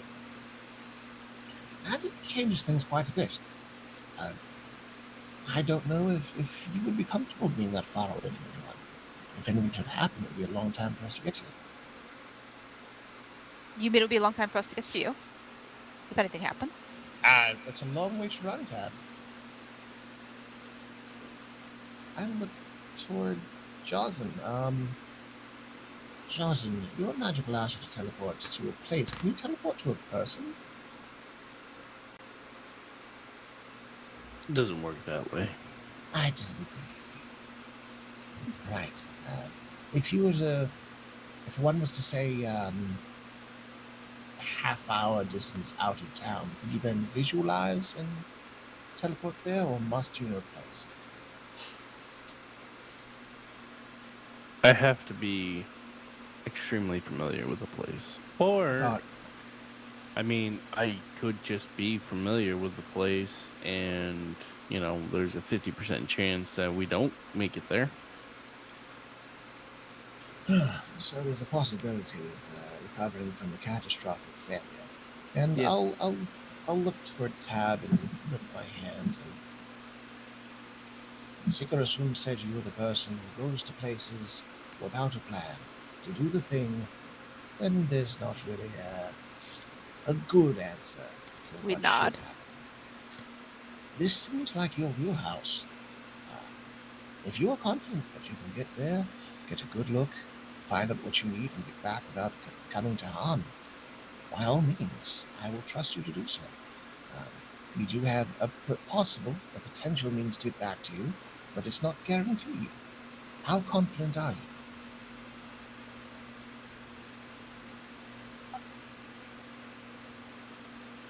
Tab actually look like they're thinking about it, and like it kind of hurts a little bit. Is V coming with us? I certainly hope you're not going alone. But is V coming with us? Or someone else? If he doesn't want to go. That makes a difference. If he does not want to go, well, certainly I would not vouch for you going alone. Hold on. We'll raise the communicator bracelet. V, do you still want to go to Trent's house with us? Even though it's far away. Timeline-wise, am I still being painted? You're just finishing up.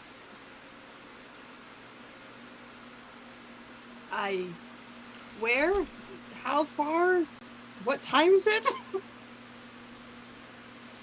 Time is a weird soup, but it's an hour out north of town. So then an hour I'm back. sorry, time is a weird soup? What?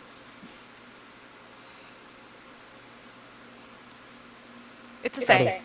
Out of everything I've been listening to on the communicator, that's what gets me to respond.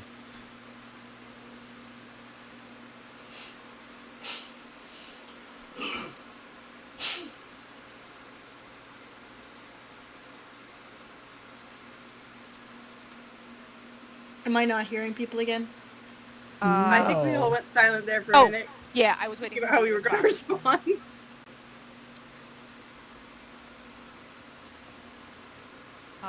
And Tab did say, so after the time is a weird soup, did say that it's an hour north of the city.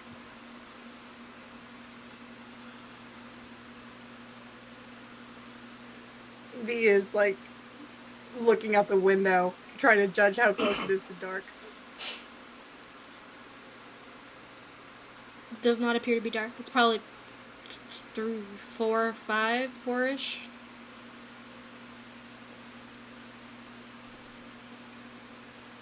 And what time was our meeting with the Marquis? 5:30. Mm-hmm. Okay.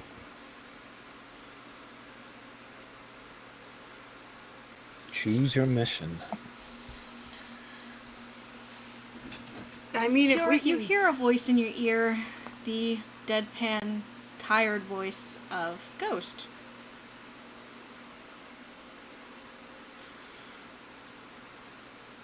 I promised that I would ask you if you would like Alina to come with you on your fancy mission.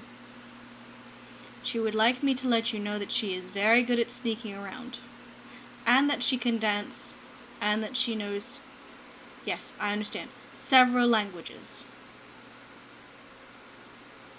What? Ew. I purse my lips a little and think about that. She also promises that she would be very good and on her best behavior, and she would do whatever all of the grown-ups tell her to do, but only the ones that she likes. There's a moment of befuddlement at the end of that sentence, so she's obviously repeating back what someone has either written down or is trying to desperately tell her that you can't hear.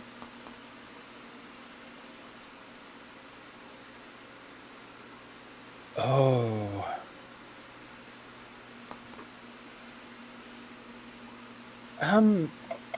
Is her ear pierced? Could I speak Oh, with her for some directly? reason you're not transmitting again, Mish. Or not Oh to me. no. I can Hello? hear. I can hear you. Okay. I missed it. Weird. Can you hear me now though? Yep.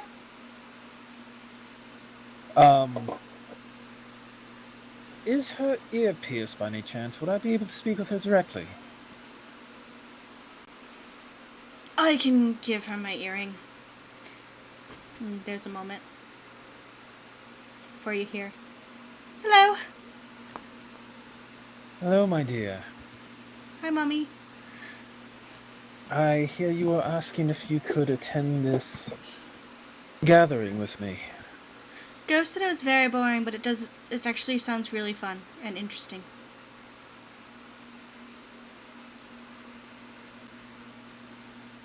I take a moment to consider how I want to phrase this to her.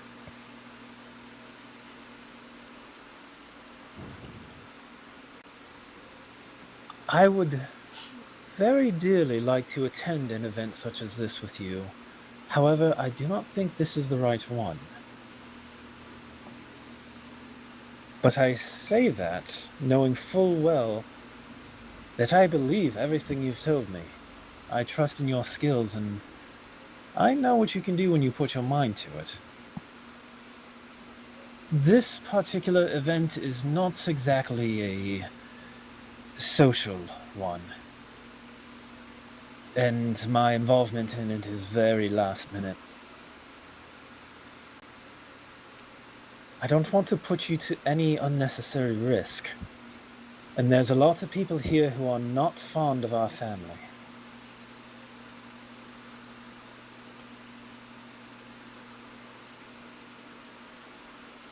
It's kind of a moment of thought.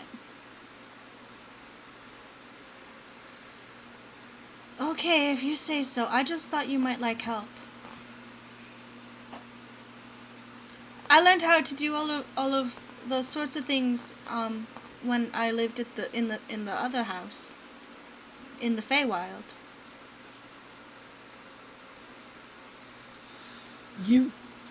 What did you learn in the Feywild? And languages and dancing and how to be polite and how to play the lute and etiquette. I kind of lean my head back and close my eyes.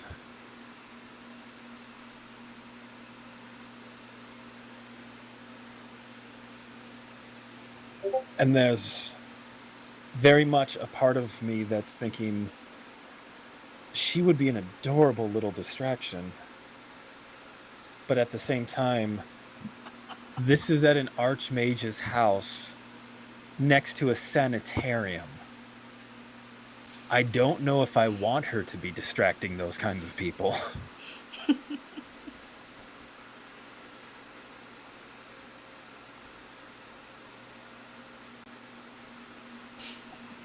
I believe you. And I think you would be a true delight to the people who might attend this party. But some of the people who are attending this party are not the kind of people I would like for you to hold the attention of.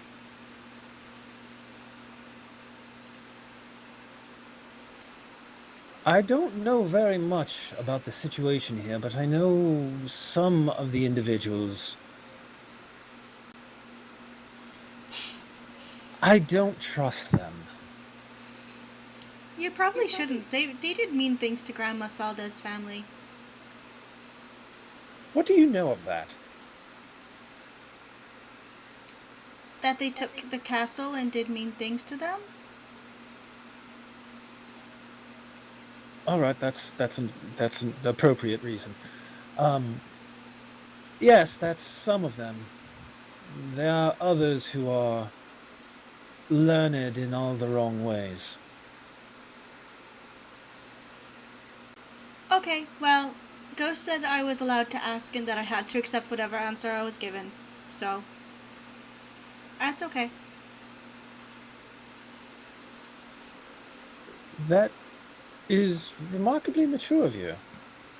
I appreciate it. We're gonna go swimming. That sounds like a wonderful idea. And when I get back, I'll be sure to sit you down and share with you all the stories of how everything went wrong. Okay. Promise. I promise.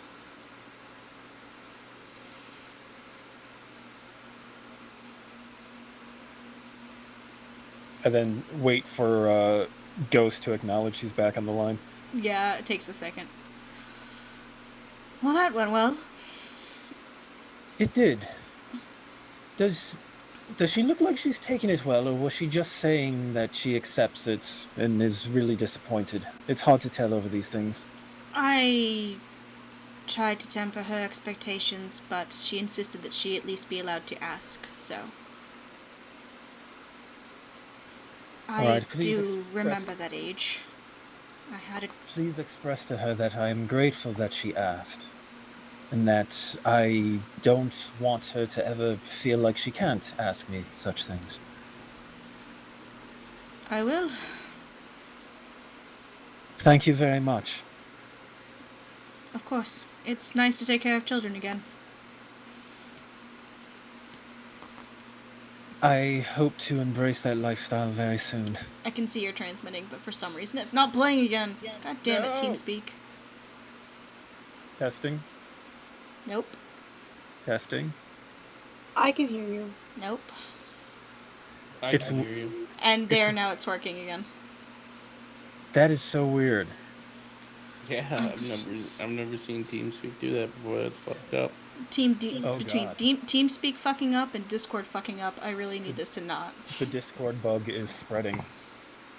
It was you all along. It was never Discord. It was you. Apparently.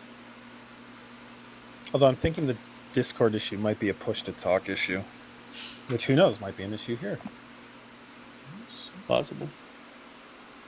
But anyway. I forget what I was saying that got cut off, but... Yeah, Ghost mentioned it was nice to take care of children again. Oh, right. I look forward to embracing that life for myself very soon, if all goes well.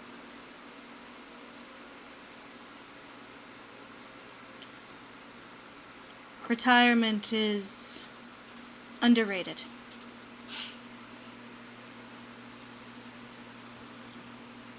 I'm not sure about that. But they do say the grass is always greener, do they not? Good luck. You as well. And after I kind of like lean back and just let out a heavy sigh of relief. Oh, thank God. I was worried I was going to cave for a moment there.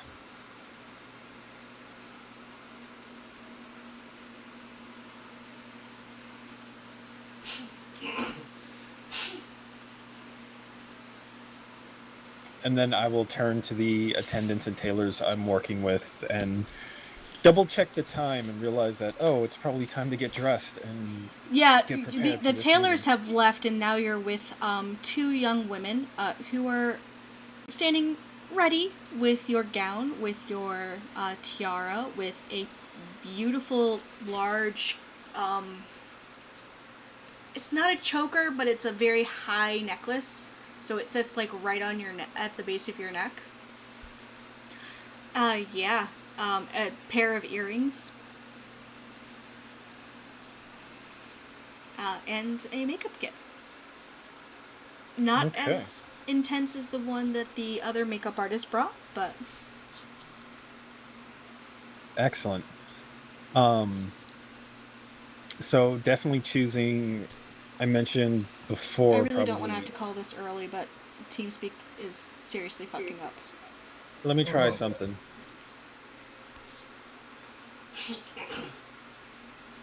I mean, because everyone else can hear Mitch. I think. I don't know if I'm speaking for everybody, but I There's can, been- I can, yeah. I can Yeah. hear him fine. It's- I know there's an instance where Tab couldn't be heard earlier, and it keeps happening to Mitch. Yeah. Weird. but during all those instances, I've been able to hear everyone. Yeah. Okay, I might have to adjust my sensitivity, but I'm going to try I don't. voice activation. Mitch, Yeah, we you're don't think broadcasting. it's you. Oh, you think it's the push to talk though? Yeah, that's my current. I don't know. Okay. I'm making a wild guess. Well, we can hear ourselves over your headset. Yep, I'm fixing that. Okay. All right, that should hope. Yep, that got rid of the echo, I think. Hold on. Nope.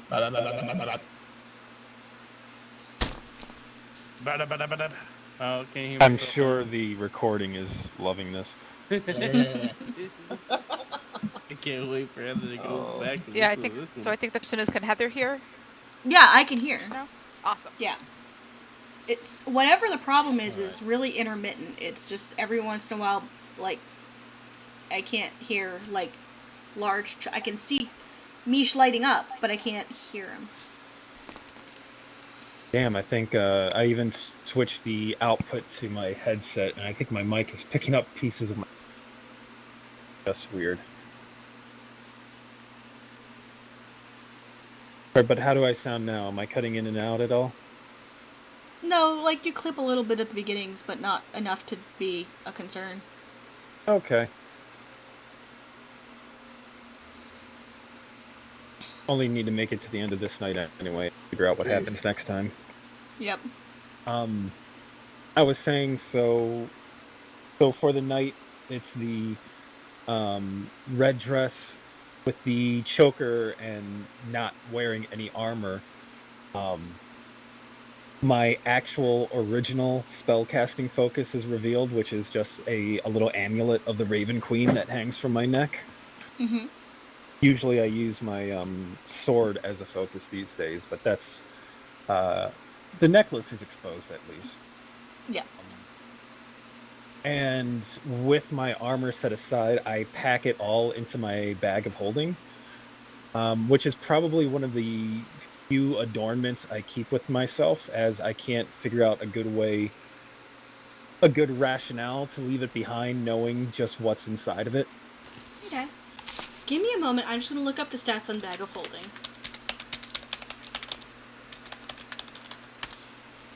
Because if it's like a small sack, then there's an option for that. But if it's huge, then... I always think of it as kind of like a small messenger bag almost. Okay. Typically, But it's is it depicted that fashion? Is it fat? Does it like? How does this go with your fancy clothes? way. The outside of the bag is about 2 feet in diameter.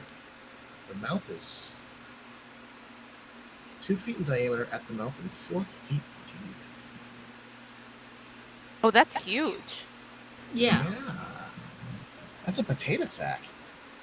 Well, see, the pictures always show it as kind of a messenger bag type thing. Okay, we're going to go with a messenger bag just for my own sanity. It won't be easy to get to, but one of your dressers manages to kind of use it as, like, kind of strap it around your waist in a hidden way. So it's kind of hidden under your gown. And it's sitting behind you, so it's almost acting Actually, like... Yep. You know what? After I get dressed and wear considering this problem, I'm going to in a call and ask Macklin to come in. Oh. Okay. I'll excuse myself from the others and make my way toward Cure's room. So he'll be the first to see me kind of dressed up, although the makeup hasn't yet been added. Very, very different considering how I normally dress, and even the one fancy time I dressed up was more of kind of a suit with that long coat compared to the actual gown I'm wearing. But when Macklin steps in, I'm going to motion him over. So, there's a problem we did not quite account for.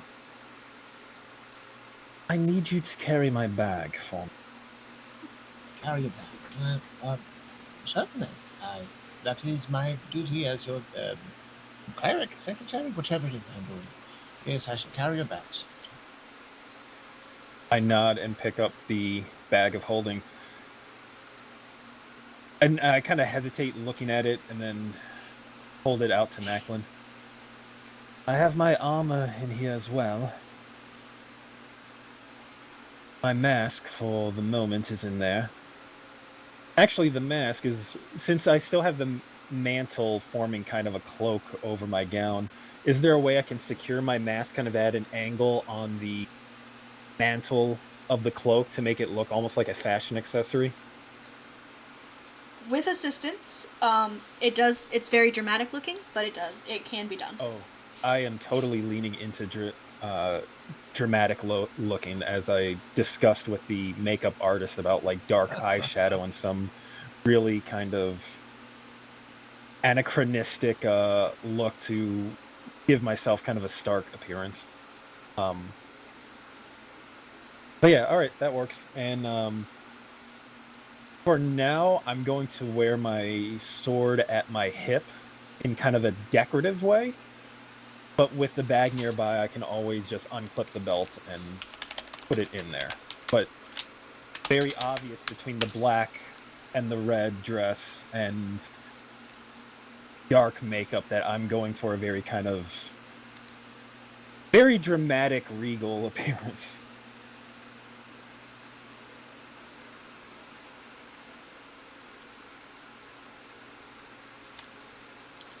Yeah, it's definitely a dramatic look, especially with a long sword at your hip. Like, you can't wear that inside of the gown. It has to be worn outside of the gown.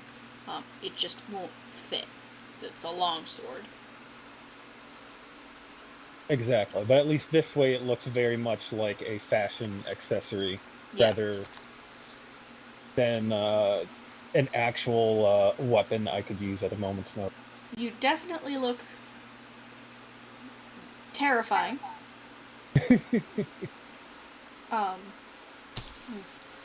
Definitely going in for intimidation skills, I see.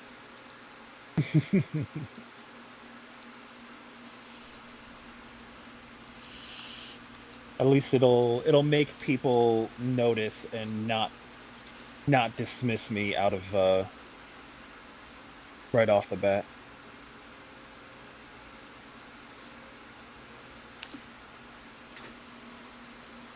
Yeah, fair enough. An imposing appearance. Surely you will strike fear into the heart of our enemies. I snort a little bit. Either that, or they'll think I'm trying too hard and underestimate me either way. A win's a win. Take it where you can get it. We'll have to discuss what to do with this sword. While indoors in Icathons, I imagine they would not allow that. I fully intend to push it away into the bag upon our arrival, but for the sake of drama, and I draw the sword, and upon drawing, the blade immediately lights up as it always does in my hand.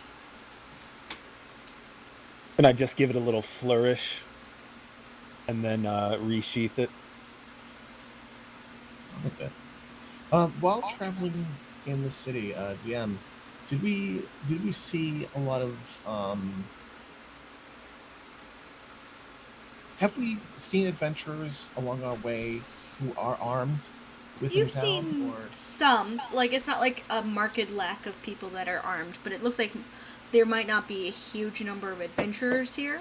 Or if they are, they might be more of the magic-leaning variety. okay.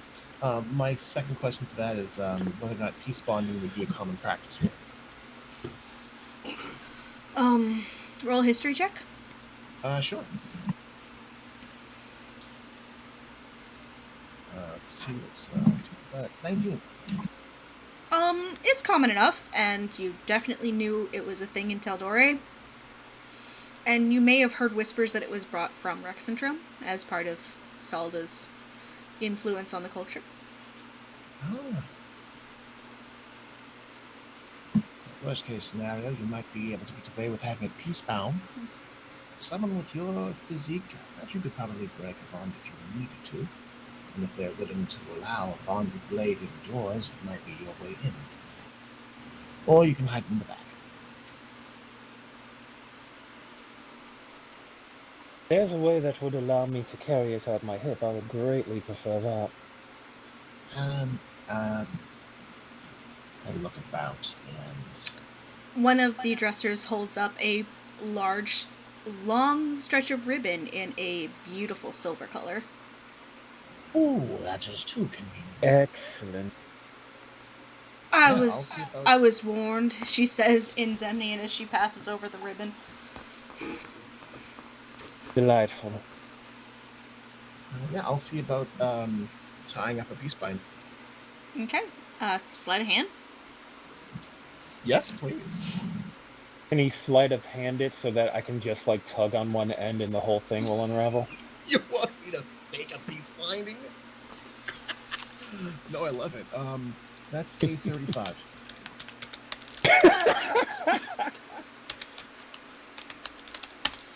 Yeah. 35? Yeah. This is not hard for you. Macklin, you were a member of the clasp. You fake peace bonded a weapon before. Yeah, this is not my first rodeo. all right, that should do it.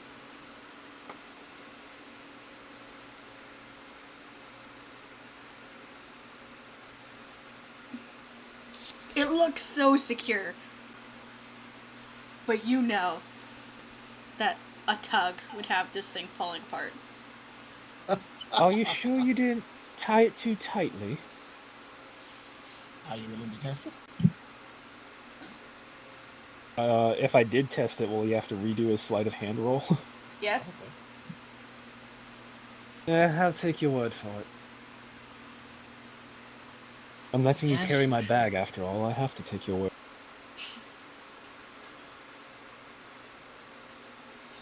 All right then. We don't have much time left. Macklin, have you gotten ready yet? Have I gotten ready? Was I supposed to wear something special? You're going to a fancy diplomatic meeting. I would assume that you're dressing for it. Where's that makeup kit? On the vanity. I point at one of the makeup artists. On the vanity. I'll do my own. I'll do my own. Get my face good. Get my hair brushed. And see about like cleaning up the snake scale that I'm wearing. Mm-hmm. Give my cloak a once over and see if it's presentable. Yeah. 2 dressers and a tailor descend upon you. Oh, well, that's happening. It does not take long before you are buffed up, cleaned up, brushed, and a little bit of eyeliner. Excellent. Also, as kind of a final touch, I guess we have like a couple different perfumes in here for them to have me choose from.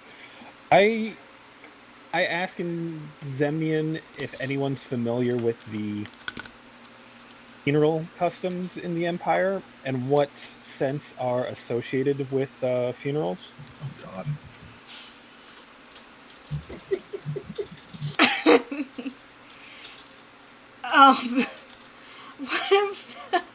One of the makeup artists looks a little like baffled. Myrrh? Right, and I just ask if there's a way that they could put in just a hint of that smell into the perfume I'm wearing tonight. Just a little note that might catch attention every once in a while. Right. And they go to mix one of the fragrances and hand it over. Perfect.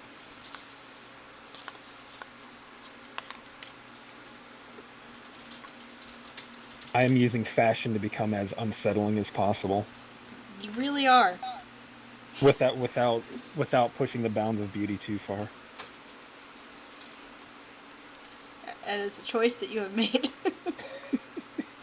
These are your choices.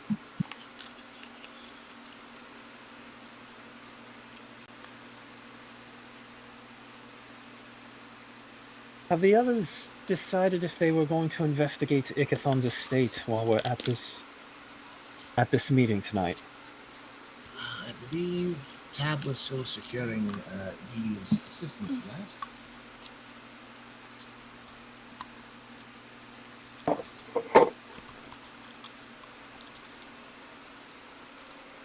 I'll bring up my wrist and ask. Tab, have you decided one way or another whether or not you or V are going to check out Ikathon's, or shall we just return to you after this meeting?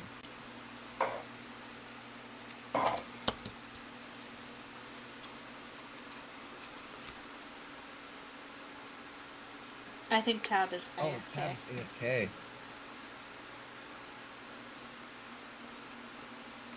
In that case, I'll ask V. V, have you decided whether or not you intend to go to Ikathon's to canvas the place? So, I am somewhat unclear on how far it is and if we can get there and back on foot in a reasonable amount of time.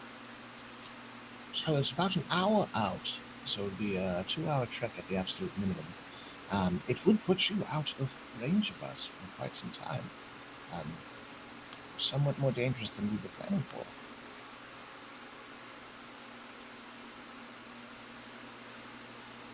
Yes, well, I do kind of want to wander by. I'm not sure this evening is the best time to do so. Perhaps sometime in the morning. Yeah, I mean, as I said, I don't mind doing it. It's just going while you're in another meeting in another part of town, and the logistics gets complicated. Certainly. Out of character, the meeting place for the Marquis, where exactly is that? In town. I In believe town, it's out in his public? estate. Yeah, it's at his estate. Okay. Right. Would you two prefer to stay here, or head back to the Cobalt Soul, or where will you be during this meeting? I would assume that it's just the three of us heading over to the Marquis. They are welcome to come if they choose. If you choose, you would be revealing yourselves. Yeah, I think I'll pass on that. Just in case we end up going the route where we're not part of the official party. Though how affected that will be with the embassy being watched, I think I've got most of the research done, but I'll go through my notes and see if there's anything I might. It's safe to assume that they know that you're a member of this party. Like, you're not. You guys are not going to get away with. Or the fact that I just got a new disguise. Brunette dude comes in, blonde-haired dude comes out. Huh, haven't seen him go in. Well, a lot of people have been coming and going through the Yeah, through the I can place all of a pass sudden. myself off as one of the random white stoners, right? Exactly. Especially if you disguise yourself with magic coming out, enter the wagon, and then leave as a different person. I can totally pull this off. Oh god, we gotta change them in the party. Just when we were rid of them. I'm not a changeling. I'm just in disguise. Okay, who's going to the party? Me. Okay. So, Kior, Jocelyn, and Macklin? Yeah, sounds good. Okay. With V and Tab and Bo doing something? I'm sure we'll have fun. Well, this is just the meeting with the Marquis, so... I mean, Yeah. we could... If they want to go out and do something with Bo... I did not expect to have Bo this soon. Guys said, come with us, and she went, sure. Sounds about right. Bo can show You put them, Tab in charge, so Tab made stuff happen. It's And Tab's responsibility now. Hannah had stepped away for a second, and so came back in the middle of that conversation. Was just trying to get caught up. But Y'all need yeah, to figure out what directions you're going in. I don't care, in character or out of character. Just Yeah, figure it out. Tab is. It sounds like B is not interested in going to Trent's house tonight. So yeah, Tab is happy to chill, and we'll probably Marquis' we'll house. probably Marquis' house. Oh, Yeah. sorry. Well, I'm or- getting or to I- everything confused. Either Ignore no. me. So if casing Trent's place is not on the docket for tonight, Tab is happy to skip the meeting, and will probably find some way to amuse themselves. But it doesn't have to be an on-screen way. It could just be like wandering around doing yo-yo tricks and poking at stuff. It's fine. Go check out the Pillow Trove.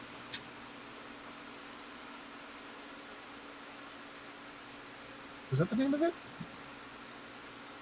That's the fancy. That's the Yeah. fancy inn, yeah. So the other three of you are going to the meeting, though? Is that what I'm hearing? Marquis, yeah. Try to smooth things over and get an invitation to the fancy dinner, and maybe see if Vestaragna can be brought up elegantly.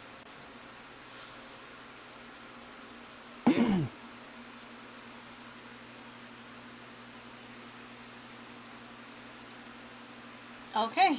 And with everyone settling out on their different missions for the night, we're gonna call it. Okay. Hey. We'll populate some encounters for next game. Encounter. I've had these forever.